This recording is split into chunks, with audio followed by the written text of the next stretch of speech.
Out here for the Combate Americas open tryouts here with Ricardo Palacios. So one of my first questions was, I saw your interview the other night at, what was it, Primer Impacto? And I heard some interesting things about you that I didn't know before. So one of the things that I found out was that you lost a lot of weight before coming into the sport. So one of my questions was, how was it? Was it because you lost weight that you found the sport, or was it before that you found the sport? I found the sport. It was I started off to work out and stuff like that. I was always into fighting. I got into a little bit of trouble as I was in high school. Graduated from high school, nightclubs and stuff like that. I'm an adrenaline junkie. I love the adrenaline rush, and got myself into some trouble. And I was obese at the same time. I was pretty big, and I wanted to change my lifestyle. I wanted to change myself a little bit, and got into MMA.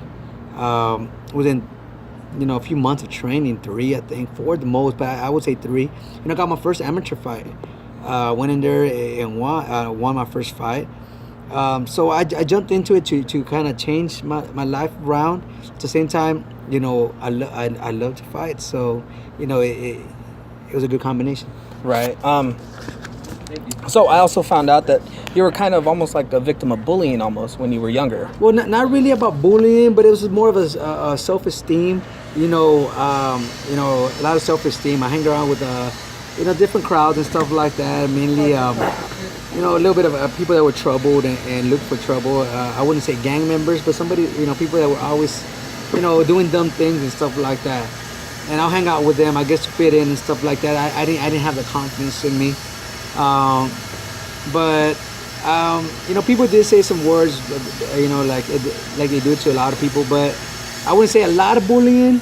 But I did take some left and right. But it was a lot of self-confidence. I didn't have the confidence in me.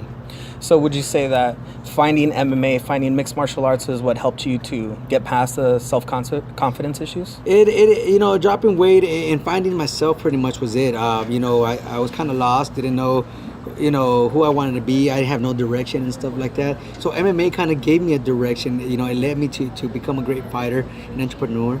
And, and I'm here right now, and that helped me, get some goals. And so earlier this week, we found out about that they're starting a Fighters Association. Have you heard a little bit about that? And do you have anything? Like a fighter association? What do you mean? There's this new program that's starting up. It's kind of like, you could almost say kind of like a union type thing for fighters, where they're trying to get basically more rights for fighters, kind of be advocates for fighters, for their companies and stuff like that. Cool. I've been hearing a lot about the UFC. A lot of things that they're doing. They're starting a union in the UFC. I think Mark Hunt right now is a big name that is not happy with what they're doing. But Combate Americas has some, it's way different. So I'm not really into what's going on, because Combate Americas is giving Latinos a big opportunity, and I feel right at home with them. Campbell McLaren is a great guy.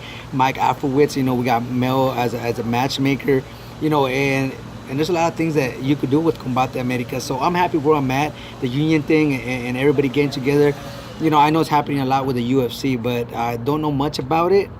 Once again, because I know Combate America takes care of the fighters. And lastly, what do you think is next for you? You just had your fight not too long ago. What are you looking forward? I'm looking to go international pretty much. I really want to jump into fighting international. Whatever Combate America has for me, I'm ready to go. So that's the main thing. I have a lot of fans. I have a lot of followers. But I want to go international. I think that's the next step for me. And I'm ready to do it.